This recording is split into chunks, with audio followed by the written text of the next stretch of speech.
Hi there, it's Yasim Mahmood, the web guy here, and in today's tutorial video, I'll show you how to... Today I'm going to be showing you this cool website, tinywow.com, that allows you to mainly do PDF stuff, remove background, I'm going to do one that allows you to do PDF stuff, so you can Word to PDF, PDF to Word, unlock a PDF, stuff like that, and it's got a few other ones for automation and all that stuff, and then you've got all tools, so we'll click on that one.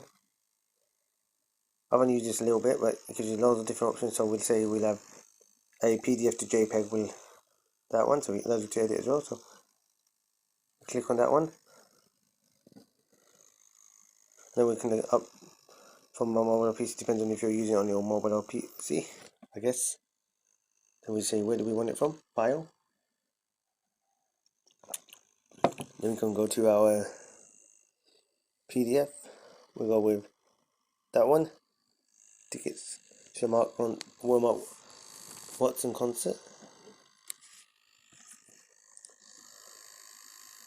And then say that you're not a robot. Then it's processing it.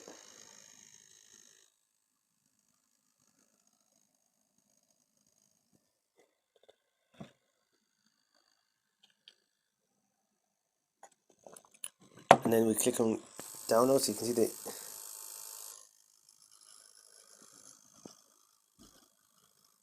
And then we just click on open. And then we got the, and it tells us where it's been saved to, like the external downloads. So when it's done, and job done. So that is a quick little website that I found just by scrolling the web, that allows you to convert your like PDF images into words, like just very fast, very quick. I hope you found this video helpful and useful. If you did, please leave a comment in the comment section below. Hit the like button, share this video, and hit that subscribe button, then you'll be notified every time I post a new video. Thank you.